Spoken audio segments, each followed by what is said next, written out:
Hello, hello, hello, anyone, everyone, welcome, welcome, welcome. Hello to all the waving emojis in chat. I'm Jonas. Hello. I've kind of forgot how to introduce myself there. Hi, I'm Jonas from Intergames, community manager.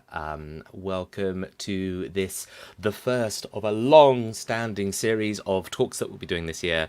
And beyond, titled Discipline Deep Dives. Thanks for joining us today. These talks are basically going to be talks where we invite individuals from around the UK games industry to really kind of, we're going to pick particular topics or particular knowledges and skills from disciplines that are already recognized in the games industry, whether that's marketing, programming, production, audio, etc. And we're looking at some of the skills, some of the knowledges, some of the expectations that you might be expected to have as a junior, you know, trying to get into an entry-level role, trying to get into that industry for the first time, and sort of saying, well, actually, why don't we take a look at some of those things and get someone to actually tell us about it? There's a lot of knowledges and expectations that it's not really obvious, like, where you're supposed to get that from. Like, if you don't already have it, where do you actually go to learn more about those specific knowledges, more about those specific skills? And so we kind of want to provide a lot more information about that sort of stuff as a resource. And so today is the first of us doing that. So I'm actually going to be joined today by a sound designer himself, Greg Lester. Hi, Greg. How you doing? Hey everyone, hey Jonas, great to be here, and yeah, real pleasure to see a bunch of people that I know in the chat, which is super cool. So thank you all for coming out and watching. Very exciting. Oh, nice. I'm glad we've got the friendship crew out there, or enemies actually. You didn't specify, and I shouldn't assume. All friends, Just all friends. all friends, brilliant stuff. I'll just swap us around on the screen. There we go. Little whoopsie whoopsie. Nice. So yeah, hi Greg. So we're going to talk a little bit today. The title of this talk is sort of it's SFX, music, dialogue, how to work all three. But really, the discussion there is a little bit like it's recognizing that audio work in games isn't just one thing. Like, there are different types of audio, and they might require like a little bit of, you know, sort of a different treatment. Really, you might be able to work very specifically in sound effects and master that, but actually that might be somehow different to working with dialogue or working with music. And at an early stage in anyone's career, it's like there's a certain expectation that you will already know that, but in particular, you might actually already appreciate what some of those differences are. And so, rather than pretend that I know any of that stuff, because I don't, we've invited you basically to sort of tell us a little bit more about that. So, Greg, first of all, before we sort of go into the subject, let's talk a little bit about you actually. Greg, tell us a bit about yourself. What's your relationship with audio, with games? Who are you and what are you up to? Yeah. So I am a sound designer at Soundcuts, represent, and we're an audio outsourcing company which work with a bunch of different studios, from very, very small indie ones to pretty big AAA ones, and across kind of different platforms and media, and sometimes as well outside of games. So I've had the pleasure also of having been able to work on audiobooks and yeah, some other basically non-game related things, which is also super interesting and can teach a lot about game development as well. So yeah, I've been in the industry for roughly 5 years now, and shipped a number of games. And yeah, I am super happy that I'm part of the Soundcuts team. It's a real privilege to work with amazing colleagues and have the ability to be able to work on all of these different projects, because I enjoy kind of like always having new and different challenges. So it's a really good position to be in, because I get to work on all of these diverse sets of projects, which is super exciting. Excellent stuff. Thanks for sharing all that. And yeah, it's absolutely lovely to have you here. And yes, the sort of like squinting went, that is the Sound Cuts t-shirt. And I know I've seen that before. Guildford Games Festival. I believe you guys actually had quite a vibrant sort of display actually. Like it was very visually cool. Which is always a nice thing to say when you're talking about audio specialists, because audio is not visual. They're two different things. Yeah, we definitely always have a good booth. So if you're at Develop, oftentimes, or Guildford Games Festival, then you can't miss us. The branding is it's very vibrant, and Love it's love a great good because we stick out for sure. Love to see a good bit of branding, especially at events like that, because it draws you over to the booth and you sort of have to ask questions. Well, Greg, that's so fantastic. But I've got to recognise that no one's here for me. We're here for you and your knowledges. So without sort of further ado, Greg, I'm gonna give you the stage. I believe you've prepped some slides and presentation, which I can make appear on screen there. So yeah, without further ado, audience, I leave you in the capable hands of Greg Lester, and I'll see you a bit later. I'm going to disappear. Bye bye. Hello, everyone.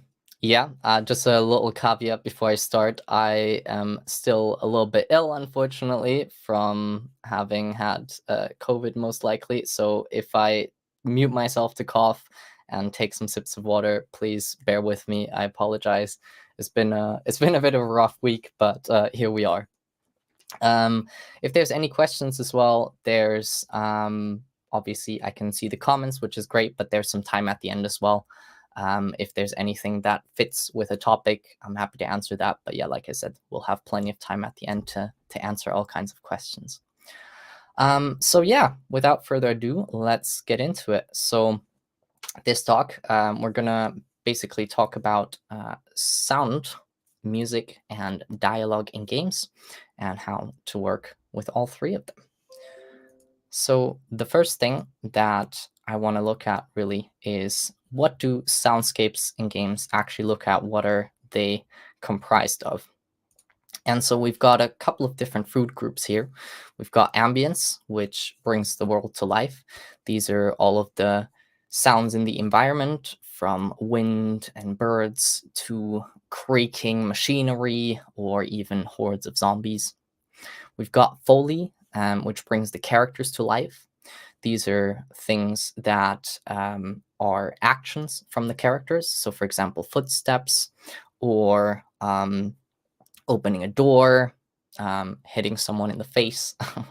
That all counts as Foley. Then we've got cine sounds. This one is kind of like not that well known, but one of the things especially that juniors kind of tend to miss out on a lot. And these sounds are for creating tension, impact, and character. And so they can often be heard in trailers, like the famous Bram from Inception, or risers and stuff like that. And so they are usually in cutscenes or as extra sound designy layers, like for example, when there's a particularly heavy punch or something that you want to add in a cinematic element to that to just make it a lot more impactful.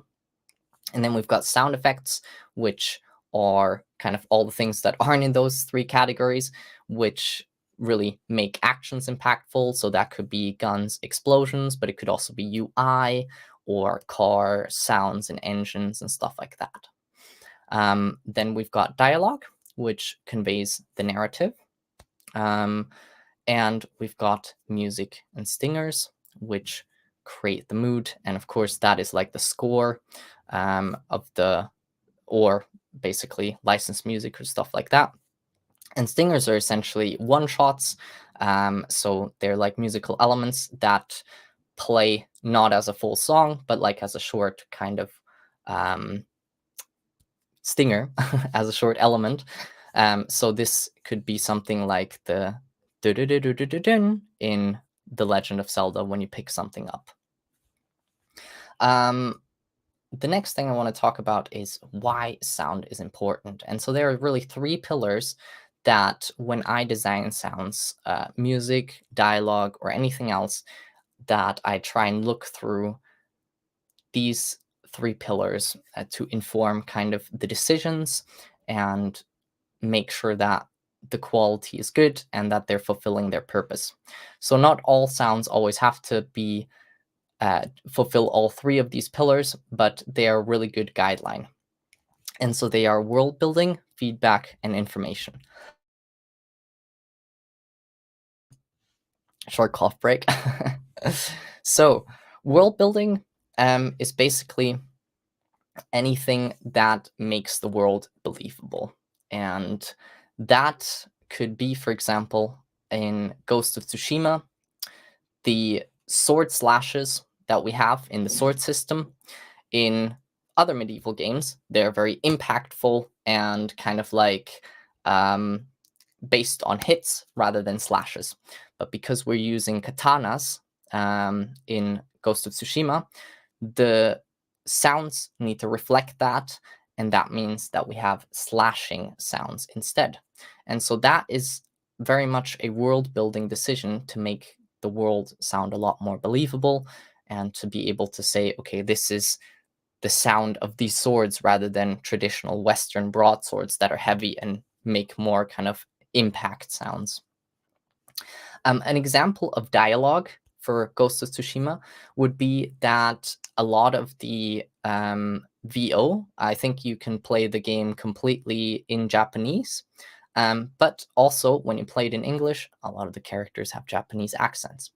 And so that is, of course, important because if they had Spanish accents or Australian accents, then that would be a very different feel and make it not very believable, of course, because this is set in feudal Japan. So not many Australians or Spaniards. In terms of the music, the score is, there's a lot of traditional Japanese instrumentation. So again, all of these kind of elements built into the world building. So if we take another game like Cyberpunk, when we think about the weapons, when we think about the ambiences, when we think about the music, all of these things are there to support this vision of how the world feels. And that's where the world building aspect is so important. So we want to make sure that we have a really good audio direction and that all the sounds that we create match the world and make it really believable. The second pillar then is feedback. And so this is often confusing for people. But one of the very clear ways to kind of convey this is essentially with gun sounds. And so it's basically, we have a controller, we press the trigger of a gun, and we get a very satisfying shot sound. And so that is very direct feedback. I press a button and I hear a noise. I know that something's happening. UI the same. I click something, I know that something's happening. It's the same with a light switch, right? If we press the light switch and we see the light go on, that's a direct feedback, something's happened, and we hear the little click, satisfying, it's good. So there's actually a funny story of how this has a huge impact that is actually very tangible on players. So this is a picture of a video that people make games made, and it's a story about the multiplayer game Wolfenstein, which there were two teams. We'll just say it's a red team and blue team. And the main gun was, it looked different, they sounded different, but they had identical stats. So gun from team blue was exactly as strong as gun from team red. However, players from one of the teams, I'm just going to say it was team blue, kept complaining and saying, this gun is weak, it needs to be buffed, or the other gun needs to be nerfed. This is unfair. It's like, we can't play with this. The developers then were like, well, that's weird because both of the guns have the same stats, and like, what do you want us to do? We can't just make one of them stronger. But then people kept complaining, and they looked into the stats behind the actual what players were doing and kind of how many kills they had, etc. And so the crazy thing is that what they found is that the players that were complaining about this gun, they were actually doing a worse job. So it meant that Team Red, that red gun, the stats were a lot better than the blue gun team. So that suggests that it was actually a tangible impact. What they did instead of buffing the stats, though, is they changed the sound of the blue team's weapon. And that, in turn, shut up the players and made them stop complaining, because they were like, oh yeah, it feels stronger now. But the crazy thing is the stats actually increased. And so they made an impact somehow by buffing the audio. So that is pretty crazy that the audio can have like an impact on actual gameplay in terms of how good the players play in with a weapon that has identical stats. So yeah, that's where feedback is super important. And in terms of what, that's obviously a sound design related feedback thing. When we think about dialogue, a great example is The Last of Us 2. So we have the, if anyone who has played the game, we can take an enemy and kind of like capture them and choke them and kind of like threaten them. And so this would not be that impactful if it was just the enemy was just kind of like with you and not saying anything. But they, all the time, when you kind of, as soon as you grab them, they will beg you, they will like whine at you and do all kinds of stuff. So that makes it feel super impactful, and again makes you feel like, okay, this has a consequence what I'm doing. For the music, again, a great example, which I've already mentioned, is the from Zelda, of course, when you collect something, which is a great little, makes me happy every time, feedback thing.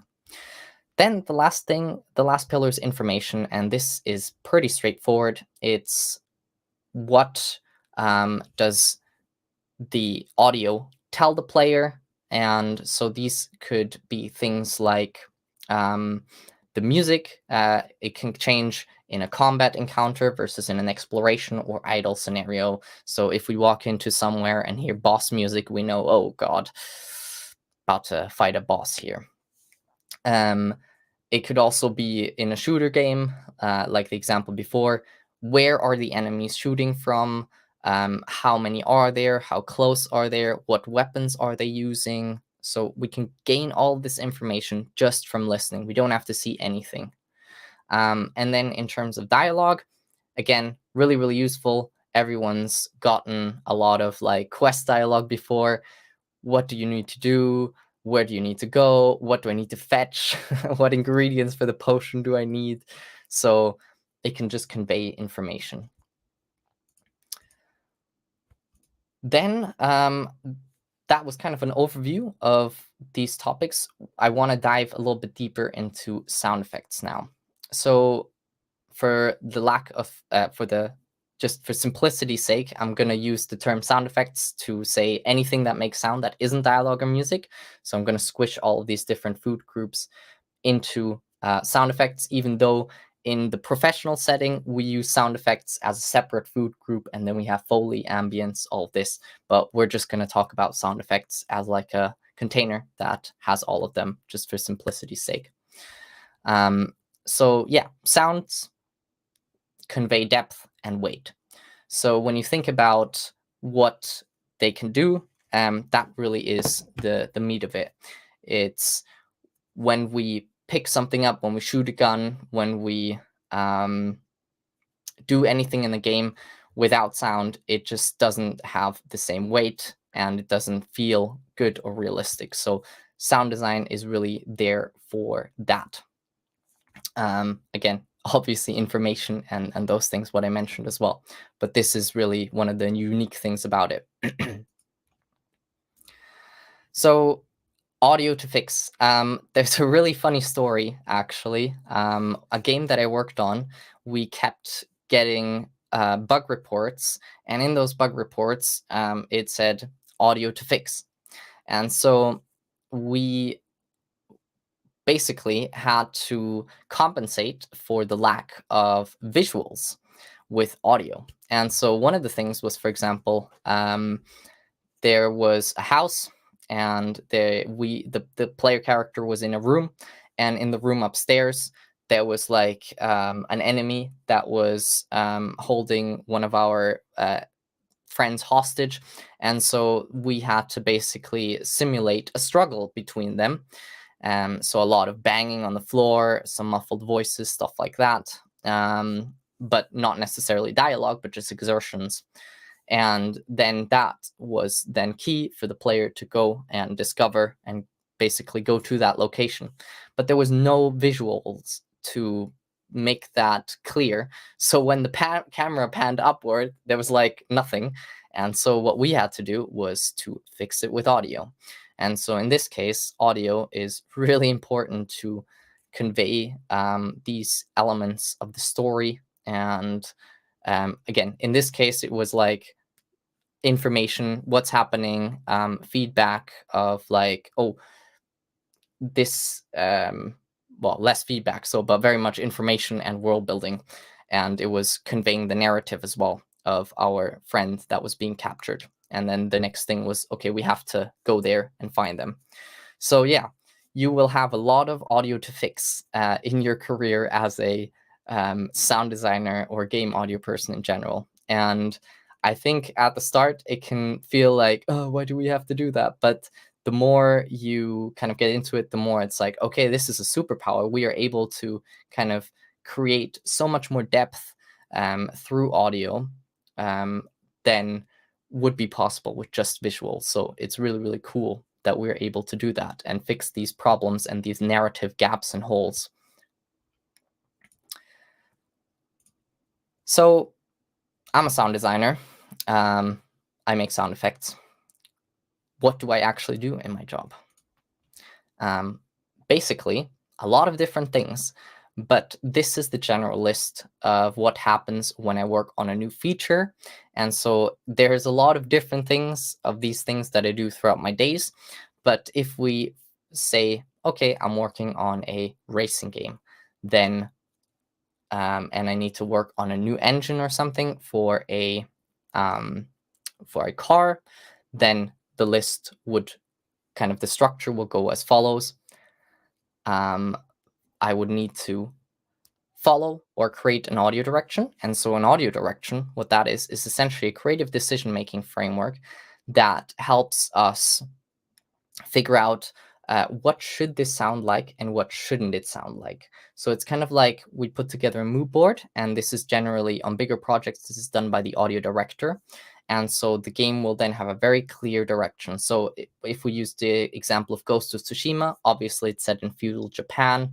So we want to have it be realistic, but we also want to have the combat feel satisfying, for example. So that could be one of the pillars in the audio direction.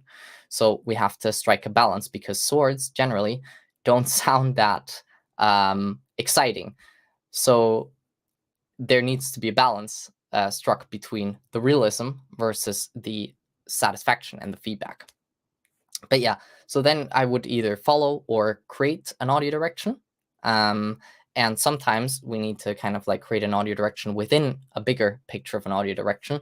So if there's a certain gun or a certain new feature, in this case, if we're working on a car, and there's a new car that is kind of like different than the rest, and we might need to figure out, oh, well, how is this going to sound? So then we might need to kind of like create a mini audio direction for that. Then the next part is to source sounds. So I like to call that creating building blocks. That is basically either recording different sounds or checking our sound libraries and making sure that we take all of the sounds that might fit this specific task and put them in a folder so we can then use them. Then the next step is we take those sounds, edit, process, and assemble them. So editing is basically we take our DAW, we cut them up, we EQ them, we might add different plugin chains to bring out cool parts out of them and mangle them to create some new stuff. And then we assemble them by essentially layering and stacking. Excuse me, more coughing. Then we design a system for playback. And so this actually, we think about this already at the start, because the design of the system of how the sounds will play back kind of goes into the process of how we then build those assets for the game.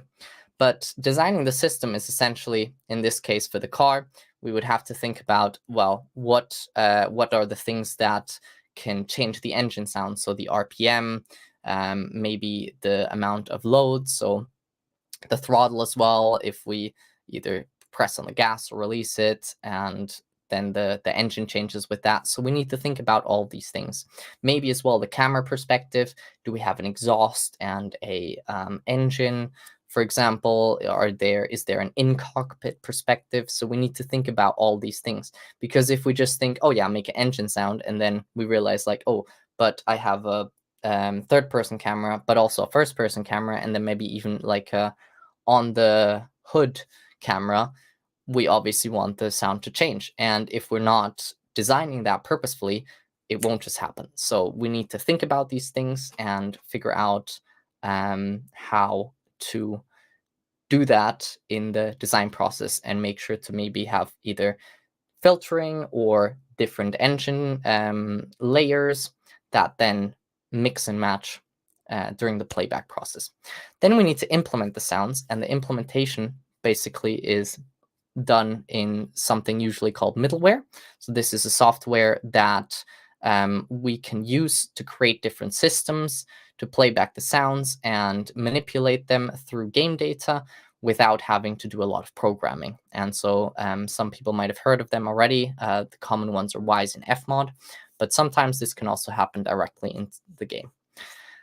The next part is testing and iterating, because it's rare that you get it right the first time, because generally if something sounds good in the DAW, once you put it in the game, it might not work in the context with all the other sounds playing. So then we have to go back to the drawing board, change, re-implement it, test it, and that cycle kind of like continues until it sounds good.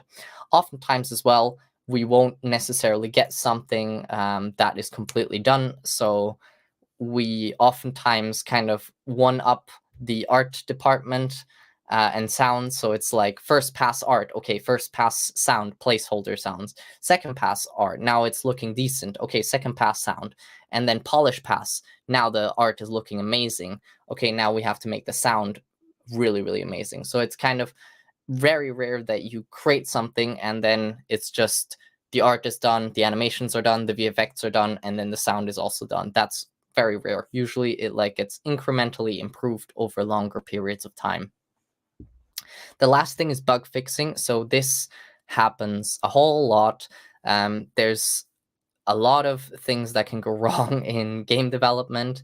Sometimes someone else messes something up and then the sounds stop playing, or maybe you implemented something that doesn't work, and so you need to figure out how can I fix this. And yeah, basically just the ability to check, figure out what's wrong, and then fix it. And yeah, sometimes a bug can be, this doesn't sound good yet. Other times a bug can be, this isn't playing back correctly.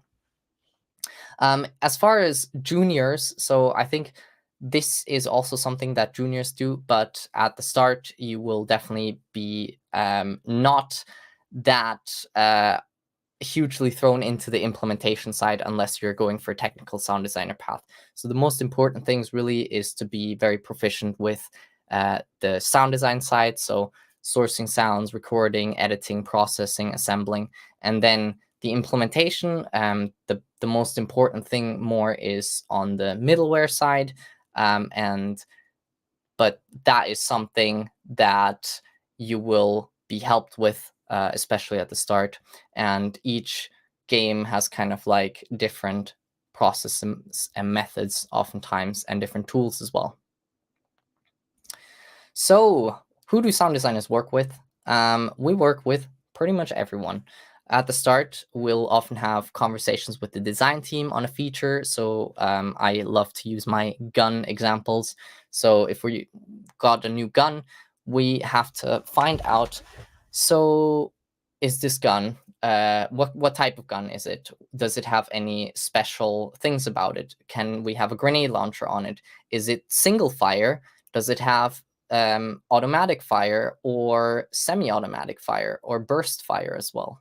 So this is important for us because we need to support those different firing methods, right? And if we just made something for automatic fire, but they also have single fire and burst fire, well, the sounds won't automatically work. It will only work if we do it. So we need to make sure to get that information at the start, and that is where the design team come in.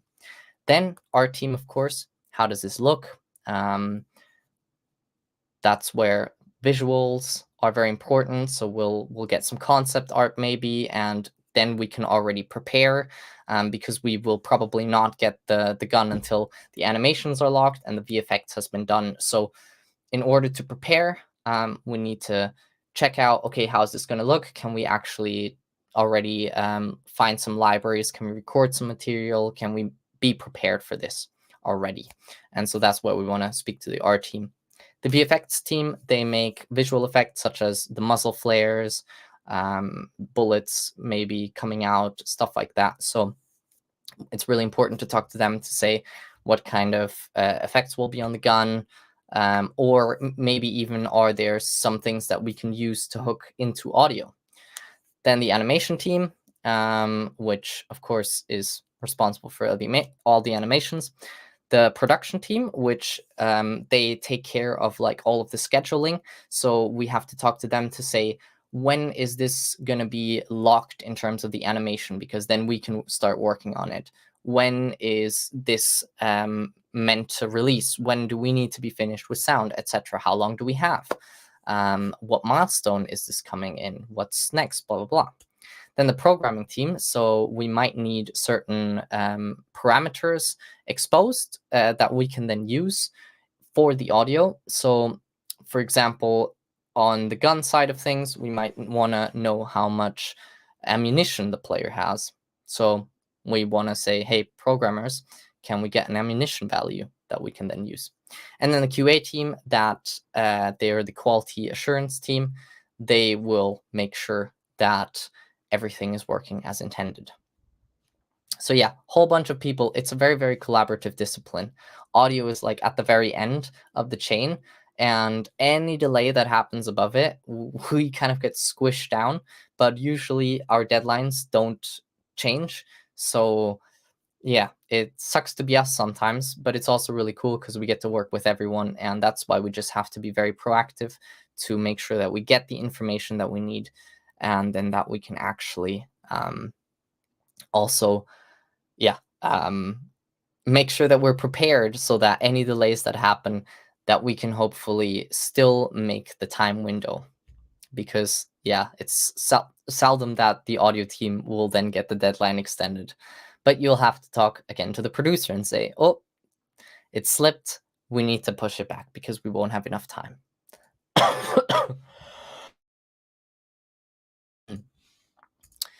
So how does audio become interactive? I'm sorry, we got so many gun examples. But yeah, let's take a machine gun from Fortnite. So in this case, obviously, again, it's interactive because when we press the button, it shoots. So we have something telling the game, you're pressing a button, therefore play audio. Or it can be hooked up to something else, like when the projectile is coming out, then play audio. So we can kind of hook the audio up to various places in this whole chain. We could also hook the audio up to the VFX. So we need to figure out, where do we need to hook the audio up? Where does it make the most sense? But that is very basic interactivity. So something that is a lot more interesting, which kind of builds into our pillars again, is that we can give the player the information when their gun is running empty on ammo. And we can do that by taking the ammunition game parameter, and we call that exposing it, which allows us to basically use it and hook it in to the middleware.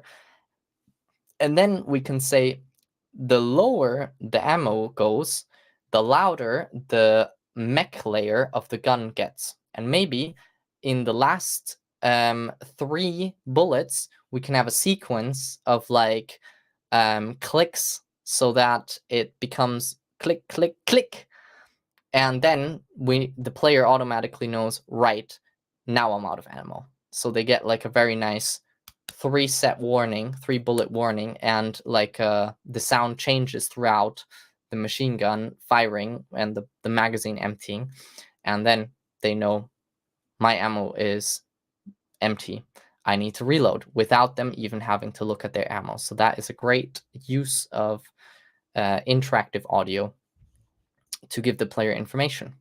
And also it makes it a lot more believable. So another thing that's really important is the mix, and that is basically, what does the player hear and when do they hear it? And the question is, how do we hear stuff in a game in the first place? Well, we have a audio listener usually, which essentially is a virtual pair of ears that sits in the game world. And usually that is either on our player character or on the camera. So if you have a third-person game, then a lot of the time we will have an audio listener on the camera. And then as we pan the camera, our sound changes based on the location of this audio listener. Going back to a racing game example, we might have 3 perspectives. The third-person perspective, where you will hear a lot of the exhaust sounds and maybe more environmental sounds. Then we might have the cockpit perspective, where we have an audio listener inside the cockpit. And then when we switch to camera, that gets activated and the others go off. And then we might hear more internal sounds, so the engine will sound different. We'll have like a tone of the car itself. And then we might have like a bonnet cam, where we hear a lot of the engine and a lot more wind rushing, as we're like very much in like a first person view close to the ground of the car. So we hear also more of the tire noises and asphalt.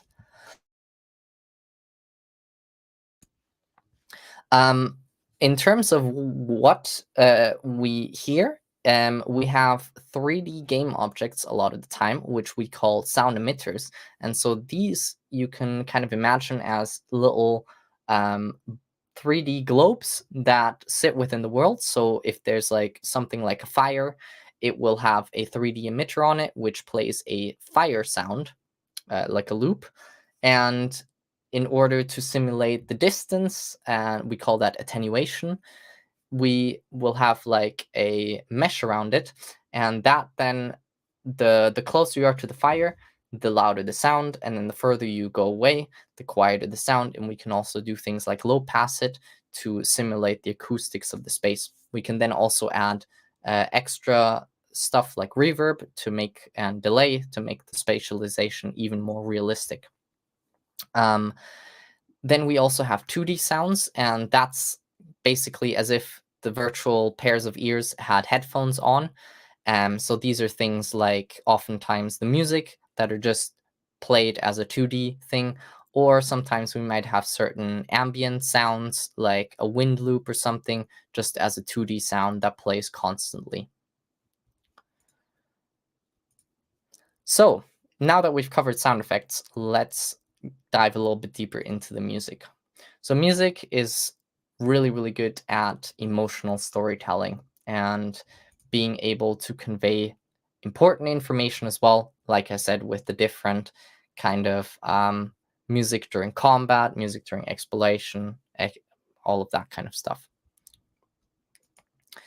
So we have a couple of different types of music. We have custom scores, which are written by composers.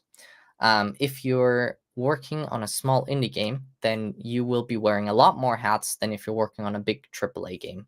Generally, the rule of thumb is the bigger the game, the more specific the job that you have. So if you're working on a game like Destiny, you might just be doing the gun sounds or just the Foley or just the music. But if you're working on a game like Stardew Valley, which was made by one guy, then you're doing everything. So yeah, there's kind of a lot more varied jobs that you have to do then. So sometimes people that work in indie games write their own scores, which is cool. I generally don't do a lot of music stuff when I work in games, because I kind of left the music scene a little bit more. So I'm mainly in the sound design area. And when we work on games, we usually have a dedicated composer. We also have, at Soundcuts, we have a couple of composers. And so they are really, really, really good at being able to kind of write scores quickly and efficiently and also make them interactive, which is an art in itself. Because we have to write them in different ways, which we'll get into a little bit later. Then we've got music libraries. So these are things like Epidemic Sound, or there are different libraries also specifically, I believe, for games, where we can download music tracks and the stems to them. So like the different, for example, parts like drums, guitar, bass, etc. And that lets us make it a little bit more interactive. Then we have licensed tracks from big artists. And so a lot of games nowadays will use some big licensed tracks. This is because it's useful for the kind of emotional connection a lot of the time to have a big track in there that people already know and love. And it's like, it's the same in films where we have tracks from the radio or that are pop songs that everyone already knows. And then we can kind of like tie them in. So what are the pros and cons in these? Custom scores obviously are custom, so we can mold them completely to what they need to be and really adhere to those pillars that we outlined at the start. So we can obviously make them fit the game perfectly and make them as interactive as we want them to, and really split them, which is excellent. For music libraries, what's really cool about those is that we can very quickly build stuff together and we don't have to kind of wait on a composer.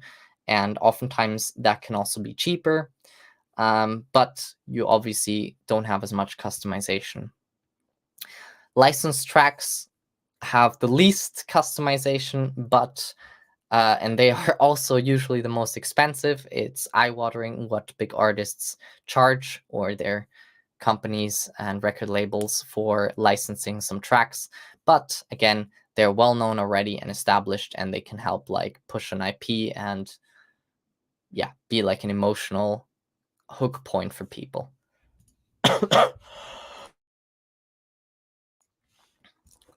So what kind of music categories are there? We have 3 different ones. First one is diegetic. Diegetic, we not only have diegetic music, but also diegetic sounds, and that is everything that is within the game and that the characters themselves can experience. So that will be in The Last of Us, for example, Ellie playing guitar, or if people are listening to radio, like in GTA, for example, that would be diegetic music. Non-diegetic music will be stuff that is just overlaid. So for example, in Dark Souls, having like a boss battle music, a score like that would be non-diegetic. And then transdiegetic goes from one into the other. So again, GTA as an example, if we go into a car, we can first, if we open the door and kick out the person inside, we can hear like a muffled radio coming from the inside, and then we go into the car, and then all of a sudden it becomes a 2D soundtrack that is still kind of diegetic because the player is listening, but it becomes this very much non-worldized, non-spatialized 2D score. So basically what we're doing is we're going from a 3D emitter to putting on the headphones onto our virtual listener and making it a 2D effect.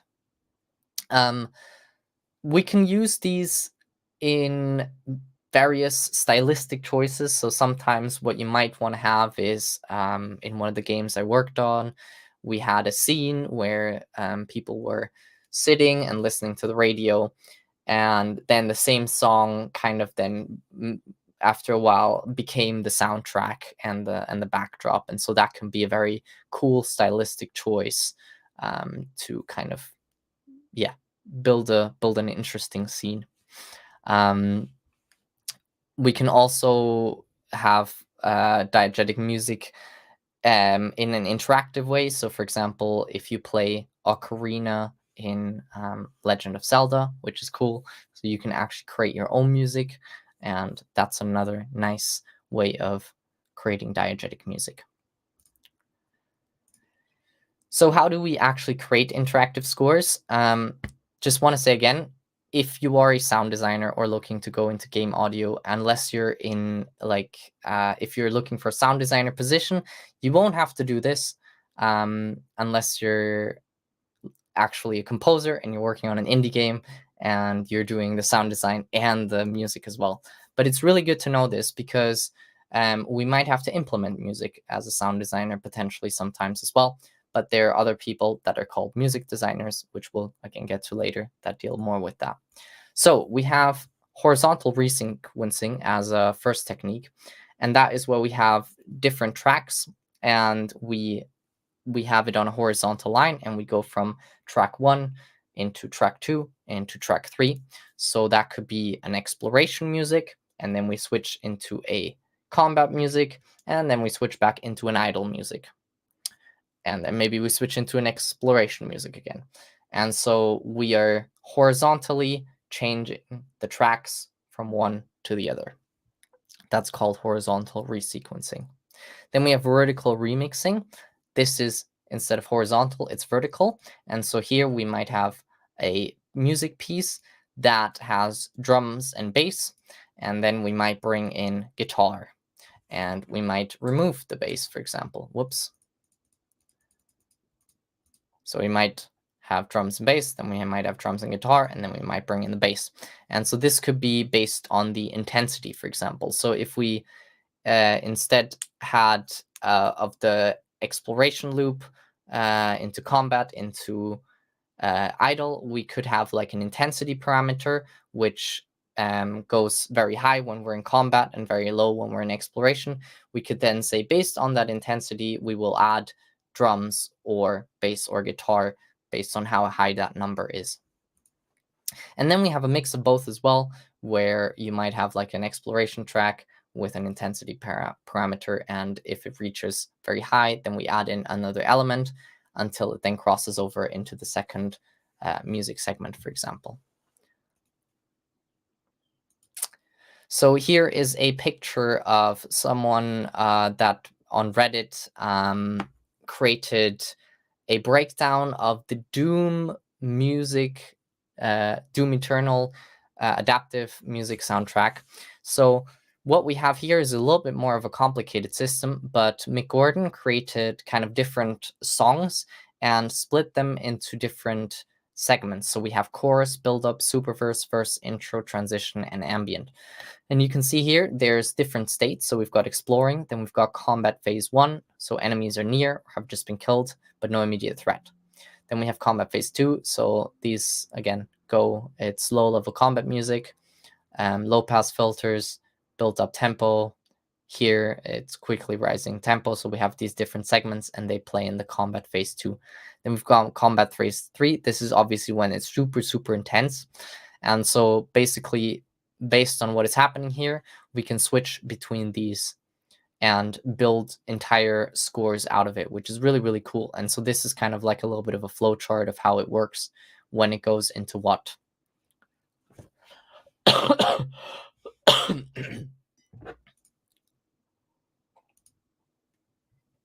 Right, so how do we work with music in an audio team?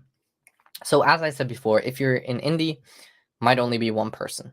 But on bigger projects, we have an audio director that sets the vision at first, and then we need to figure out what should the music sound like? What are references? What do we want the score to be like? What are some of the specifics that are important for the interactivity of the music, which determines how we need to write it?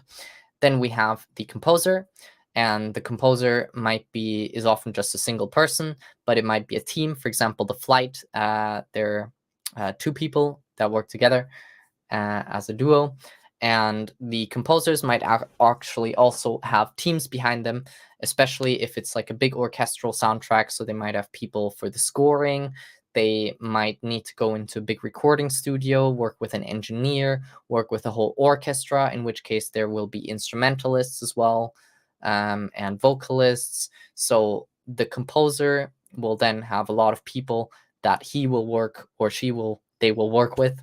And the composer will then, again, work with the audio director very closely.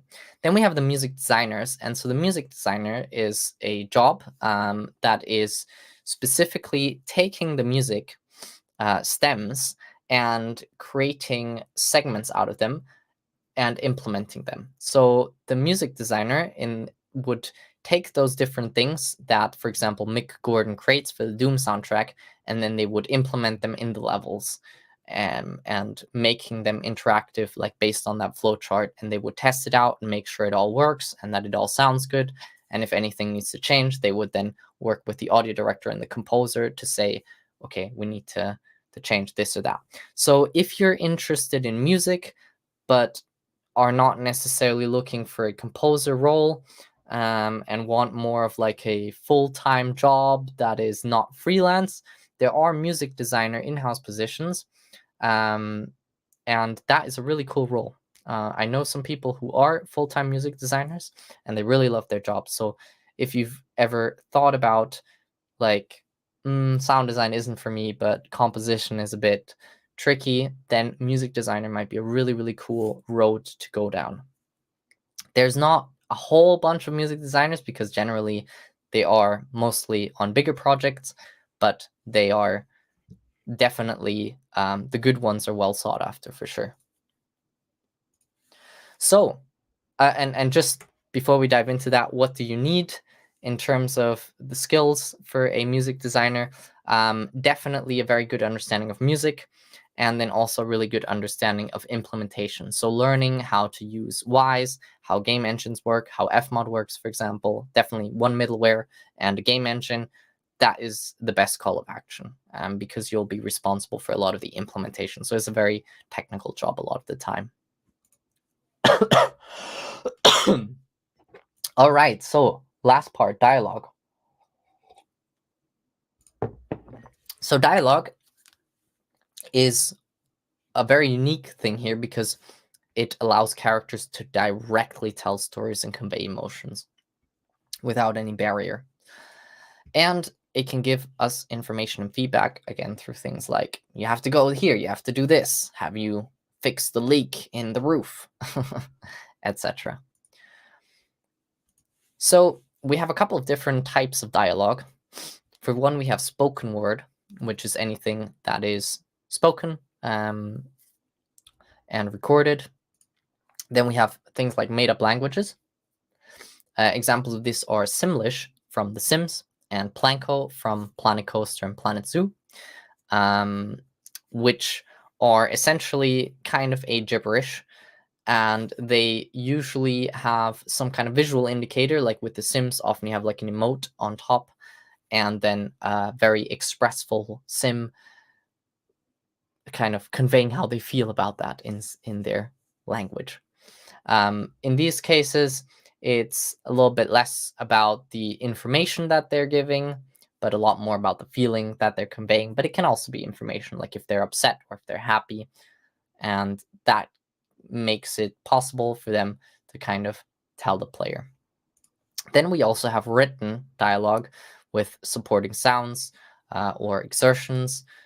So for example, Animal Crossing is a good one there, where you have the text that appears and then you have the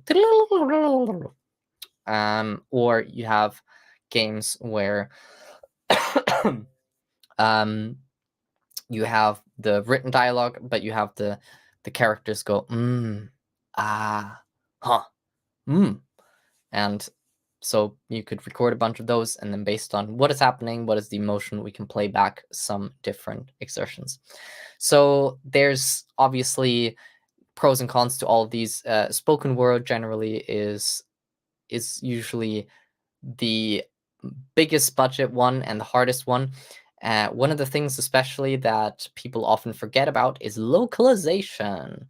So basically, localization means we have to translate the text into another language. That means working with localization studios, which will translate all of the written text and then record it into record the actual dialogue lines and then send it back to the audio team in order to implement in the game.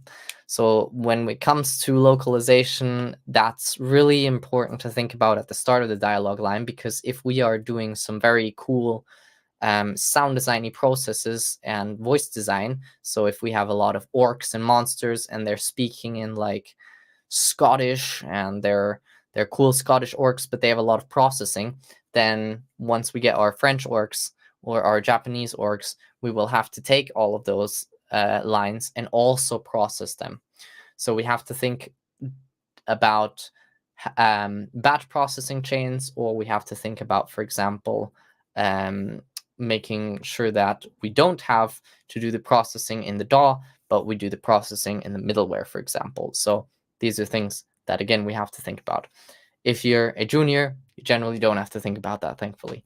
But it can be that, as it has happened with me, that at the end of the game, when you're bug fixing, you have to deal with localization bugs or whatever, because there's not enough time and someone decided, this makes sound, this is now an audio problem. And that can happen. And then you have to deal with Japanese localization bugs that you have no clue what to do with. And some interesting stories there. With the made-up languages, that's sweet because we don't have to translate that, of course. We don't have to localize it, but we still have to get actors in. The written with supporting sounds is, of course, the easiest and most budget-friendly. So you will see a lot of indie games, for example, have that.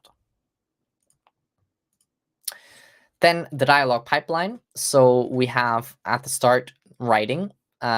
This means that we will have a narrative person, designer, or I'm not sure what they call writers, writing all of the lore, and with that, the dialogue lines. They will then work with the audio director to give them those lines, and say, okay, these are based on the characters. These are the different people that we want to cast and the people that they should sound like this, blah, blah, blah. So then the audio director might work together with a casting director, or they might do it themselves and look at casting the right people. They might have like databases for this already. So for example, if they need a Southern Californian accent, for example, they might already have a list of people that they can call to. Then they will cast those people and then record them, which if they are in the area, there might be a recording studio, or the the game studio might already have a recording studio. If there's a mocap session, the dialogue might be recorded during the mocap session. But if it's voiceover, then that has to be recorded separately. In this instance, there is the audio director might do the what is it called? Voiceover direction. And so this is hugely important, actually, because the actors need to be guided and helped and directed. And so at Soundcuts, we deal with a bunch of voiceover work, and Adele is an incredible voiceover director, my boss and founder of the company. And yeah, so she goes into sessions with actors and basically helps them get the best performance possible out of them.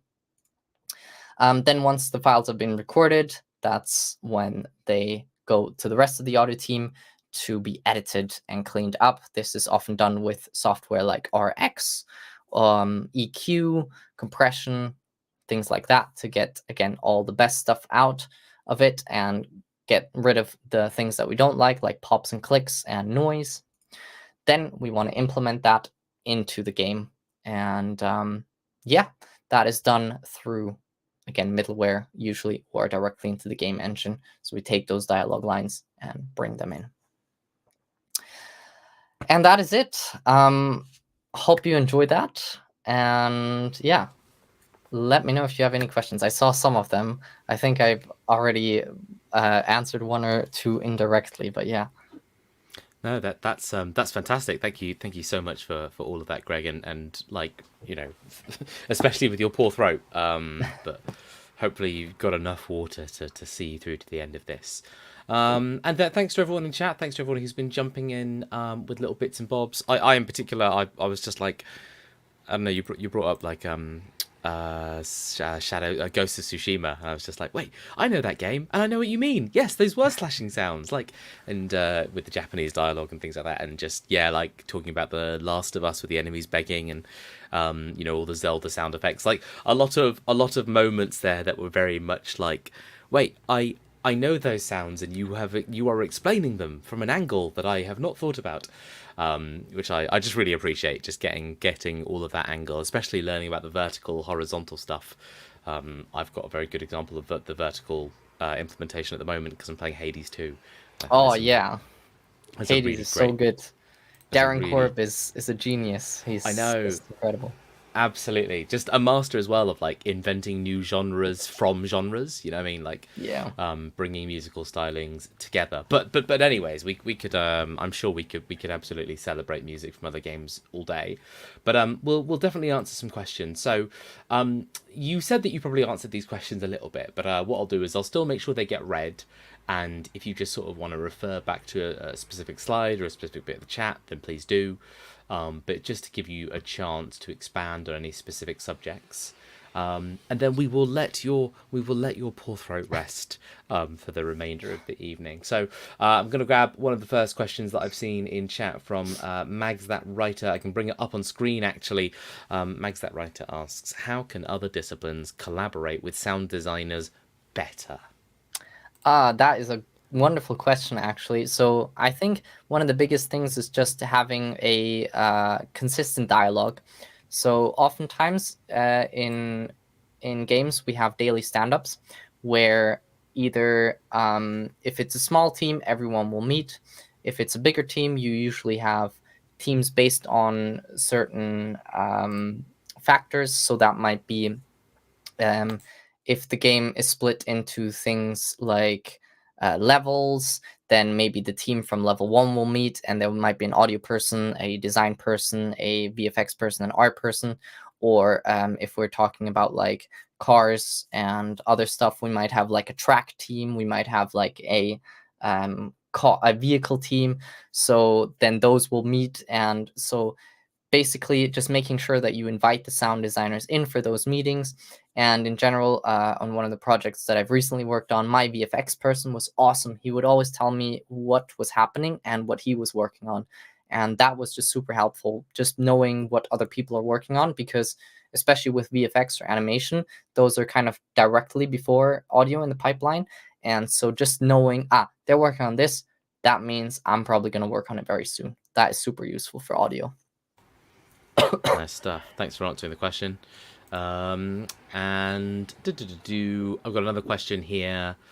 I'm just seeing how many questions I've got. Not too many. Wonderful. I think we should hopefully sort of be able to touch on most of these.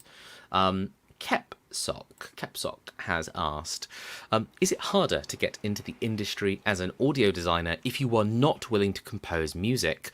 I'm asking this since it seems like indie games usually expect one person to do all the audio.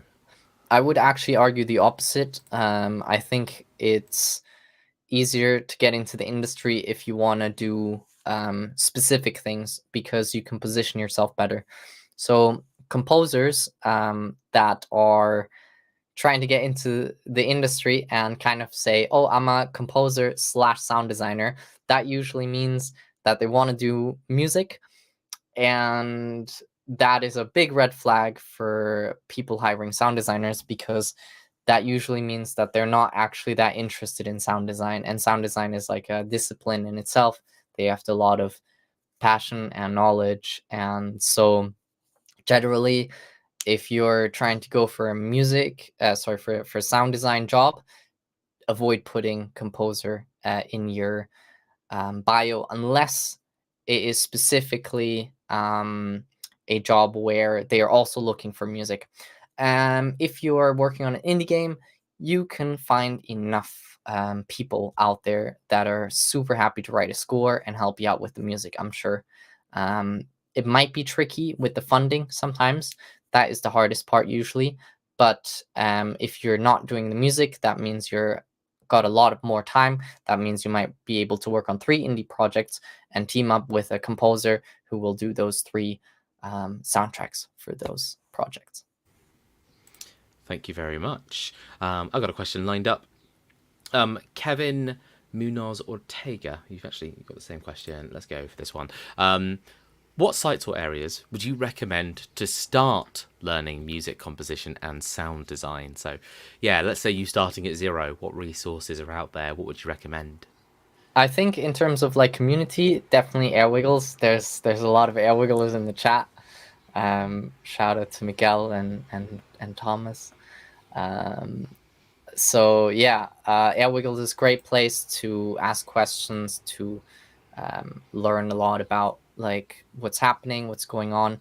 Other than that, Game Audio Learning is good. It's less for music composition though, more focused on sound design.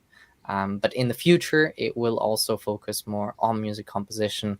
A little bit of a tease there, but yeah, it will get a little bit of an upgrade in the near future. So that's exciting. But yeah, other than that, I think there's a lot of great GDC talks, especially from I forgot her name. I need to remember her name. But yeah, there's like, if you look at GDC and music, you will find some amazing talks. And we've got some really cool talks coming up this year's AirCon, actually, which is happening over at Airwiggles. Well, let's talk about that before it's too late and before we exhaust your talking capacity. So, Greg, you mentioned Airwiggles, you mentioned AirCon. Why don't you tell us a little bit about what those are, what your involvement in them is? Yeah, you mentioned that they're a great community. Tell us a little bit more. Yeah, so I'm obviously biased because I'm one of the co-founders of Airwiggles, but we've got such a cool community over there. And essentially, AirCon is a annual audio conference that is totally for free and online, and we've got 50 talks, 10 AMAs, where you can learn about all kinds of things in audio. Lots of sound design talks. We've got some talks about music on actually Baldur's Gate, about the Bard. We've got a talk about Avatar Frontiers and the music there. So we've got some really, really awesome music talks as well, if you're interested in that, and a bunch of sound design talks about mixing also, and about implementation and the technical side. We've got some stuff about freelancing. We've got a junior sound designer panel as well. So for people that are more looking to get into the industry, and tips from people that have just done it. So there's a real huge plethora of knowledge. It's from the 10th to the 14th of June. And it's all on www.airwiggles.com/aircon, all for free and online, and all the talks will be available afterwards as well if you missed them live.